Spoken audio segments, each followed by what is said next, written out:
Picture yourself out in the yard. The midday sun is beating down hard.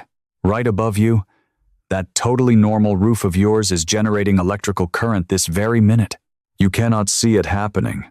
You cannot hear a sound, but it is there. Here is the crazy truth. A tiny piece of tech, about the size of a postage stamp, running maybe $18, can be stuck right against the baking underside of that roof. It takes that raw heat and changes it into actual, usable power. You don't need gas, you don't need expensive solar setups, and you don't need a meter ticking away.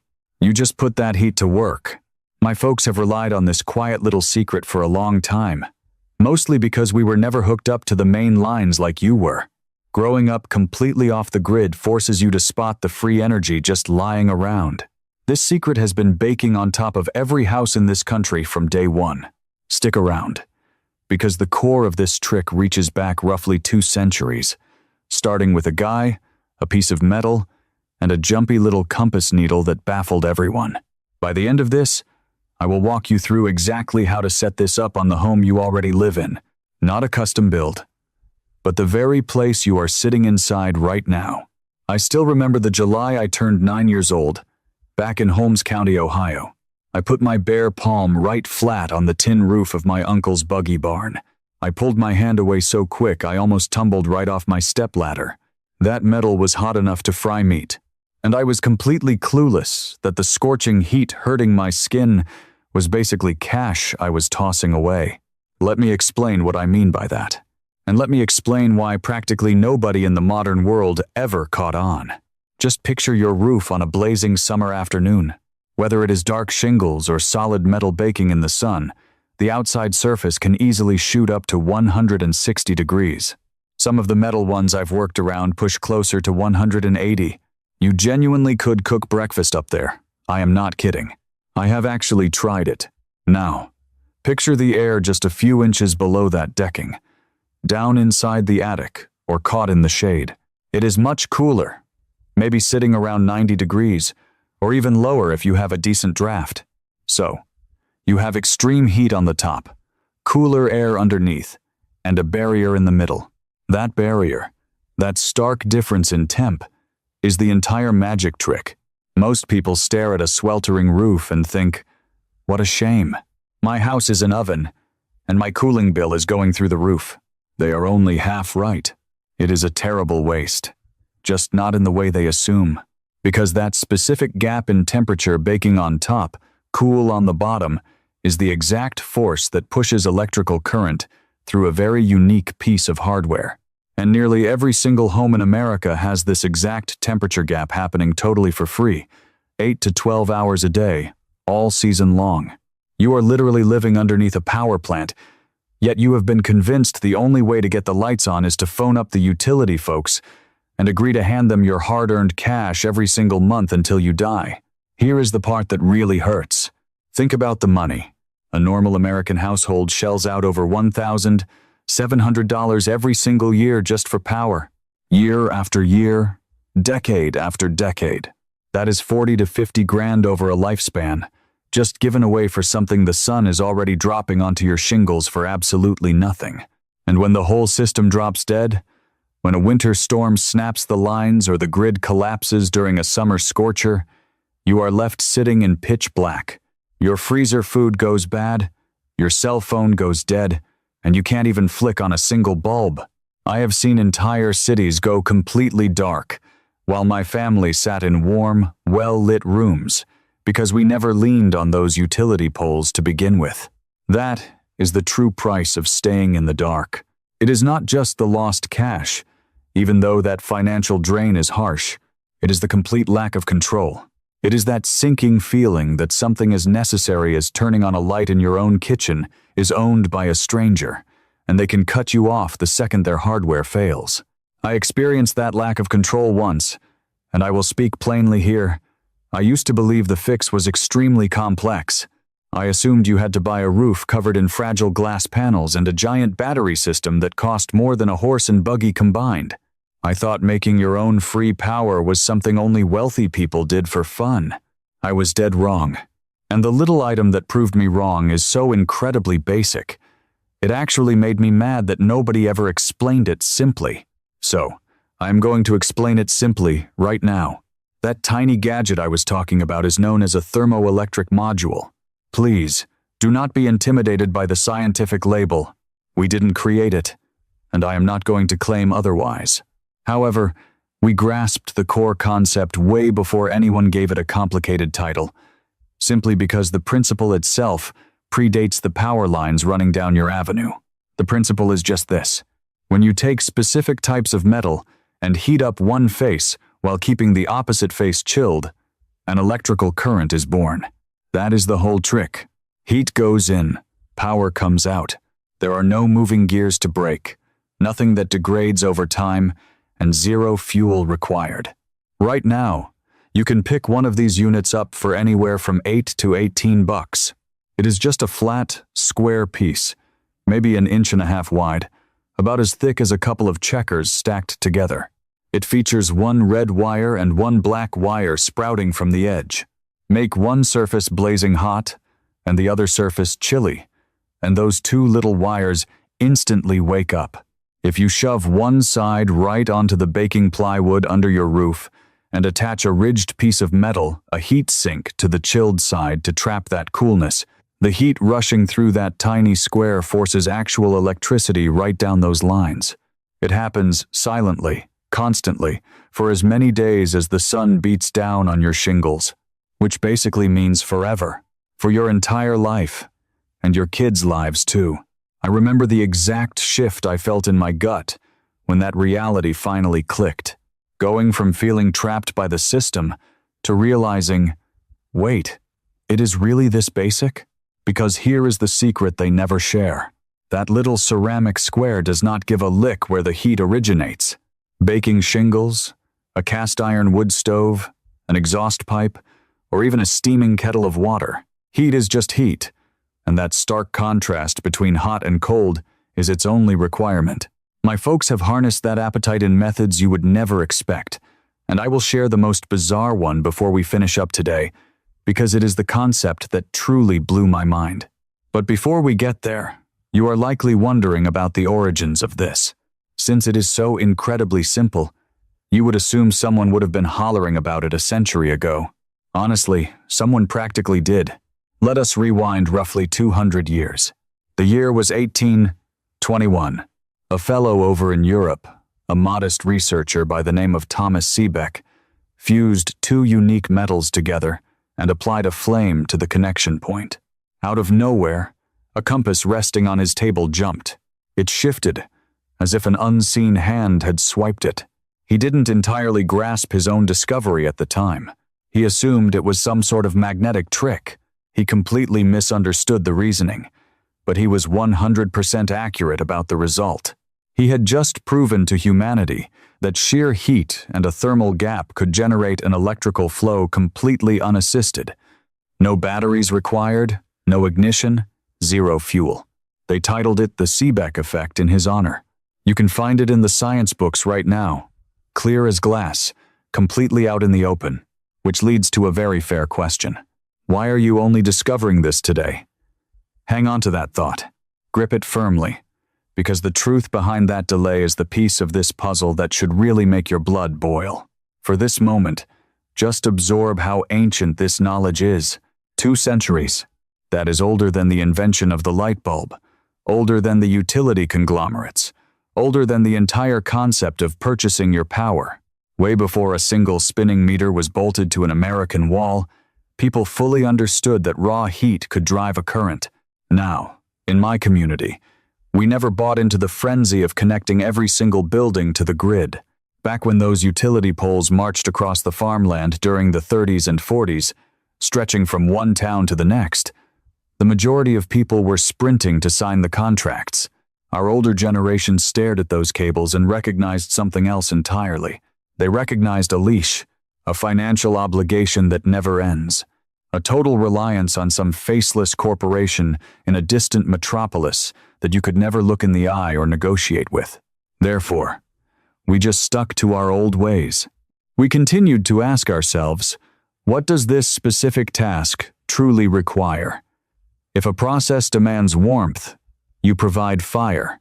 If something must be chilled, you utilize the coolness of the cellar in the springtime. And if a tool requires a tiny trickle of electric power, well, we started exploring silent methods to generate that trickle without ever snapping on that corporate leash. I had an uncle, the exact same man who owned that tin-roofed shed, who stored a small metal tin filled with these weird, flat tiles inside his workshop. He bartered for them with an outsider who repaired electronics. As a boy, they made no sense to me. All I witnessed was him pressing one of those squares onto his blistering winter stovepipe, hooking a pair of flimsy wires to a small lamp, and suddenly, that lamp would shine. No battery packs, no cables running out to the road. It was literally just the ambient heat from the fire he was already burning to stay comfortable, performing a completely separate chore as it drifted up the exhaust. That memory stuck in me forever. The exact same flames heating his bones were illuminating his workspace. Zero waste. The thermal energy pulled double duty, and that right there is our entire philosophy, if you need a label for it. The wider world constructs one device to generate warmth, then purchases its electricity from a completely separate company, totally blind to the fact that the heat they already financed is leaking through the ceiling and venting out the chimney, taking entirely free power along with it. We simply refuse to let that resource slip away for nothing. So, this is where we get down to practical steps, because I know you are sitting there thinking, all right, but how do I actually build this? Let me guide you step by step, exactly how my uncle taught me. Nice and slow, using our hands, not reading from a textbook. You only require 3 components, and absolutely none of them are pricey or hard to track down. The thermoelectric module, that tiny square running about $8 to $18. A heatsink, which is essentially just a chunk of ridged aluminum, exactly like the ones cooling the brains of a desktop computer. You can find them used for $2 or $3, or even score one for free if you crack open a busted PC. And finally, a basic little mount to hold it together. That covers your fundamentals.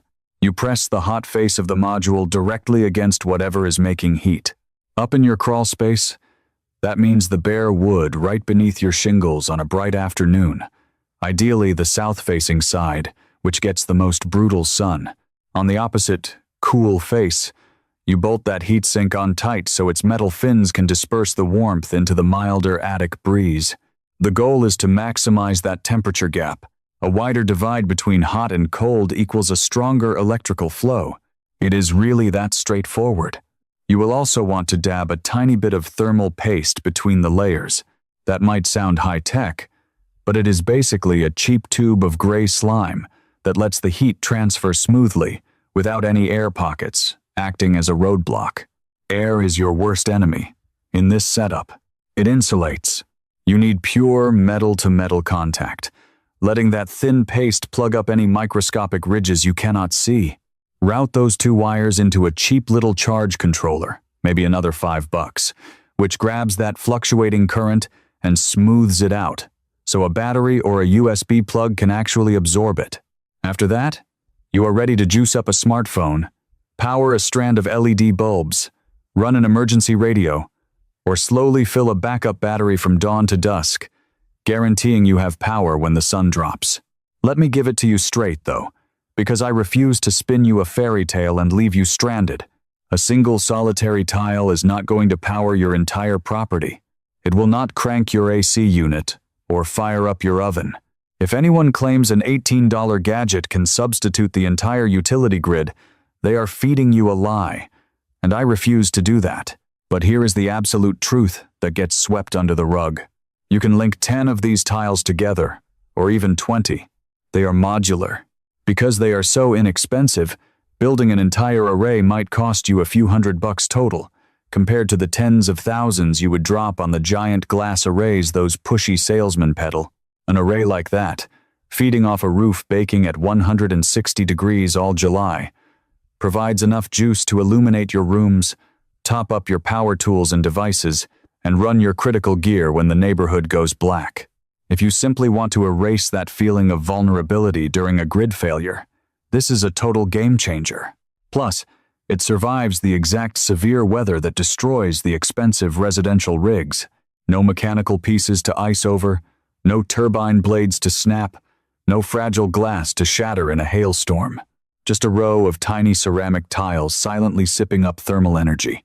Obviously, if you want to dive way deeper than one video allows, and you want each of these techniques mapped out play-by-play with illustrations, parts lists, and the precise building order my community uses to go from one tile to a complete setup, I compiled everything into a guide. It goes for $97, and you can find the link right down in the description. That is cheaper than 2 months of a standard utility payment, in exchange for skills that will alter every bill you get from here on out. It is the exact same straightforward, blue-collar teaching you would receive standing right beside my uncle's tool bench, just printed out so you can reference it whenever necessary. But let us return to the most crucial point about the home you are sitting in today. That covers the mechanics. Now, I want to deliver on a promise I made earlier, because I can hear the doubts creeping into your mind right now, and you have been very patient. You are sitting there thinking, sure, this sounds great if you are framing a brand new cabin or pouring a fresh foundation, but my place was built 60 years ago. My attic is fully finished, and I absolutely refuse to rip my shingles off. This is useless to me. Just stop. Stop right there, because this is absolutely for you. Pay attention, because this is a project I challenge you to try this very weekend.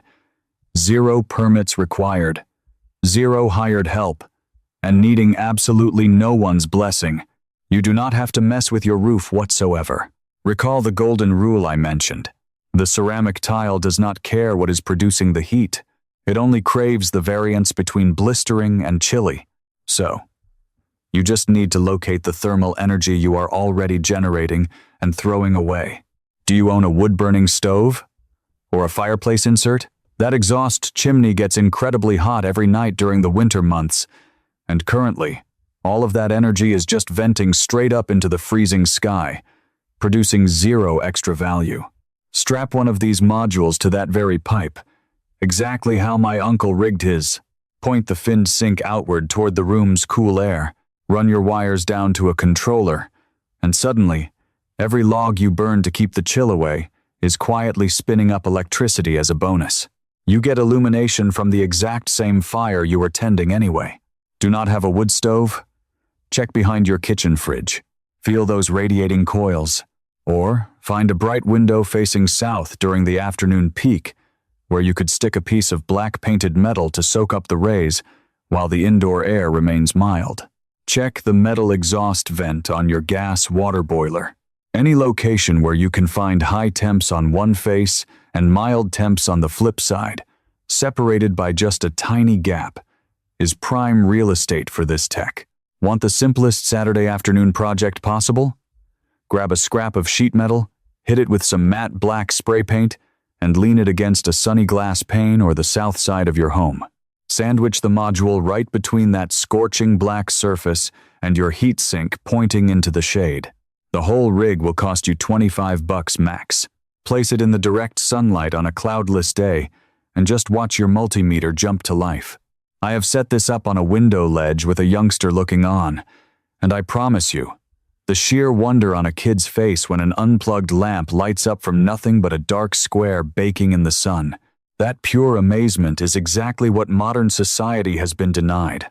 You do not have to rebuild your house. You do not have to phone a technician. You simply harness the warmth you already possess. Warmth you are already financing or collecting for free, and you force it to work a second shift before you let it fade away. That is the entire strategy. It is the exact same strategy my community has relied on for a century, applying it to everything from exhaust pipes to spring houses. Which brings us back to the big issue. The question I asked you to keep in the back of your mind: if this technology is 2 centuries old, if it is documented in basic science, if a 9-year-old can watch it function on a window ledge, why hasn't a single person ever pulled you aside to explain it? I will give you my honest opinion, and I will tread carefully here, because I am not going to spin some conspiracy tale about hidden vaults and shredded documents. The reality is far more mundane, and somehow much worse. There is simply zero profit in it for the big corporations. That is the long and short of it. Just think about it logically. The utility grid survives on a single business model. You remain hooked to their poles, and you hand over a check every 30 days for the rest of your life. Their whole operation, from that spinning dial on your house to the invoice in your mailbox, relies on a single idea: that you are incapable of generating your own electricity, that you are forced to rely on them. Then, out of nowhere, you have this tiny, flat tile that converts discarded warmth into a steady electrical drip.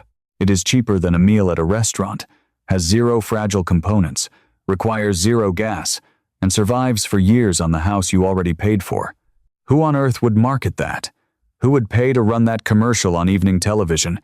You cannot charge a monthly fee for it. You cannot build an empire selling a product that people purchase a single time and never have to replace. Therefore, the secret just faded away. Nobody formally outlawed it. They just silently ignored it. They kept it out of the magazines, out of the commercials, and off the hardware store shelves, purely because no executive in a high-rise is going to make millions by showing you how to live without them. If you look closely, the rabbit hole goes even deeper. The exact same corporations selling you that juice are very cozy with the folks writing the building codes. When the standards were drafted defining a standard household grid, who do you think was sitting at that table? It certainly wasn't my uncle holding his tin box of ceramic tiles. It wasn't the guy tinkering on his window ledge. Those regulations were designed with the strict assumption that you will always be connected, always have a utility dial, and always be a paying client. Choosing your own path was painted as weird or radical. They made it seem like a hobby for crazy people living out in the woods. But here is the ironic twist to all of this. Those crazy people in the woods had it right all along. We were not dragging our feet in the past. We simply refused to wear the collar. Now, I am absolutely not suggesting you tear out your drywall and go back to burning oil lamps. That misses the entire lesson, and I would be an idiot to preach that. The real takeaway is that at some point, society convinced you that electricity is merely a product you purchase, not something you create. They taught you that a baking attic is just a nuisance you have to air condition away, rather than an asset. That your fireplace only has one purpose before the energy vanishes. And conveniently, every single one of those beliefs happens to line someone else's pockets while making you more reliant and a bit more powerless. That is the real enemy here. Not some shady figure in a boardroom, but a massive machine that makes a polite, steady profit by ensuring you never realize the potential sitting on top of your house all July. Now, let me get to the most bizarre piece of this puzzle. The concept that literally kept me awake when it finally clicked. This is a detail that almost nobody knows, not even the guys who are already using the attic method. So, pay close attention. You would naturally assume this system shuts down when the sun sets.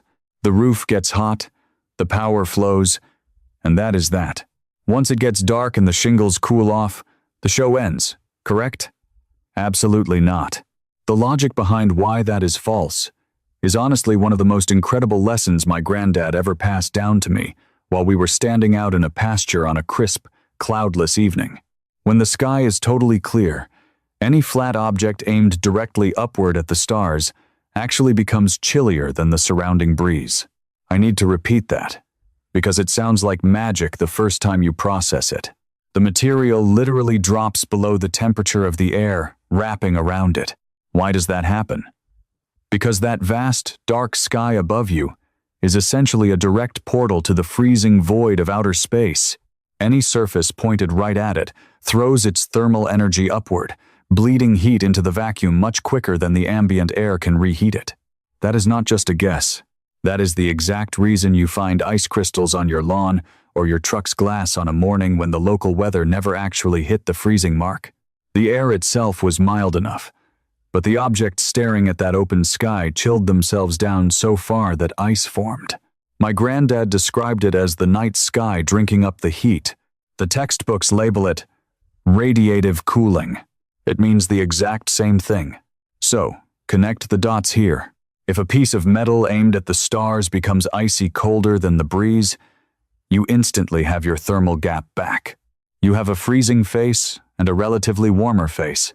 And what is the one thing our little ceramic tile craves? Just a gap. It does not matter which side is blazing and which side is freezing. If you reverse it, the electrical current simply runs in the opposite direction. Therefore, if you take a sheet of metal, aim it up at the cloudless darkness, let it chill down, and sandwich your module between that icy metal and the milder air or earth beneath it, something amazing happens. In the pitch black, without a ray of sunshine, zero gas, and zero breeze, that tiny tile generates power purely from the chilling effect of the cosmos. It runs completely on the gap between an icy sheet and a milder environment. I remember just sitting there, stunned the evening I wrapped my head around that. A regular guy can generate a small light source at midnight, literally using the freezing temperatures of outer space, using $18 worth of gear and a metal scrap aimed upward. Meanwhile, modern society, with all its brilliant scientists and billions of dollars, completely ignores it because nobody can charge you a premium for staring at the stars. That is the grand conclusion. That is the secret they leave out of the brochures. Your shingles generate juice during the afternoon using solar warmth, and your metal sheet generate juice after dark using the chill of space. Blistering and freezing are just opposite sides of the exact same free resource, and our tiny tile soaks up both. Morning and evening, July and December, your home is resting in the middle of a massive stream of natural energy, drifting by constantly, and nearly everyone on Earth was conditioned to never scoop up a single cup. My folks scooped it up, silently, using chimneys and attics on freezing, open nights for generations. Not because we were geniuses, but because we were never handed that convenient utility collar, which forced us to look for the resources given freely. And today, you share that knowledge. This is the feeling I want you to carry with you when this is over. You did not just pick up a clever life hack today. You reclaimed a piece of independence that was silently stolen from you decades ago. The simple realization that the ability to illuminate your home was never a corporate asset to be rationed out. It has been resting on your shingles this entire time. You are clearly someone who despises being reliant on others. I know that because you are still listening to me, and the average person would have clicked away by now. That gut feeling you have, the one quietly telling you there must be a more independent method, is totally correct. It has always been correct. Do not let anyone convince you otherwise. So, I have a quick favor to ask. Think back to that cheap Saturday project I mentioned, the black metal in the window for $25, and drop down into the comments to tell me the very first device you would hook it up to. A reading lamp? An emergency broadcaster? A phone charger for when the neighborhood goes dark? Let me know. I go through those comments to figure out what solutions you guys are actually searching for. And if any of this restored a fraction of your confidence, proving you can handle things the experts claimed you could not, then join the folks who are unearthing these forgotten skills, bit by bit, and returning them to everyday people. Hit that subscribe button. It is more than just a click. You are standing with a community that refuses to abandon the wisdom of our ancestors, because in the next video, I will walk you through the traditional method my family used to chill a basement deeply enough to store dairy and beef during a summer scorcher using zero electricity. It just takes the raw dirt and a single item you would normally toss in the garbage bin. Once you understand that technique, you will never view your home's foundation the same way again. Always watch out for the resources given freely. They are everywhere. They always have been. Before we wrap up, let me drop a few final answers on you, because I can predict the questions popping into your head, and I would rather clear them up right now. You are probably wondering about the lifespan of these ceramic tiles. That is a valid concern. Since they have no moving gears, nothing causing friction, and nothing to physically degrade, a solid module will happily function for a decade, 15 years, or easily 20 years plus. I have personally witnessed the tiles my uncle attached to his chimney when I was a kid, still generating juice decades after the fact. Weigh that against those modern solar arrays, with the fragile inverters, cooling fans, and massive batteries that constantly beg to be swapped out, and you quickly realize why this basic approach dominates over time. Basic survives. Basic does not shatter during a blizzard. Basic does not require calling a technician to bail you out. You are also going to ask if playing with this is hazardous. It is completely safe. We are dealing with a tiny drip of power, a very mild, low voltage. It is the exact same force that fills your cell phone battery, not the deadly current surging behind your drywall. You can literally grab the bare wires with your fingers. A kid could assist you in putting this together, just like I helped my elders. There is absolutely zero danger here, which is another huge reason the corporate world ignored it. Selling fear is how they push their maintenance plans and protective gear. A totally harmless ceramic square you piece together on your kitchen table brings them zero profit. Finally, you will probably ask, can I genuinely pull this off if I know absolutely zero about wiring? The answer is yes. If you possess the ability to turn a nut, spread a dab of thermal paste, and wrap a couple of wires around 2 tiny screws, you are fully qualified. My granddad could not have recited a single mathematical formula for you. His fingers just understood the mechanics in a way his vocabulary could not explain. Your hands will figure it out the exact same way. Just start with the basics.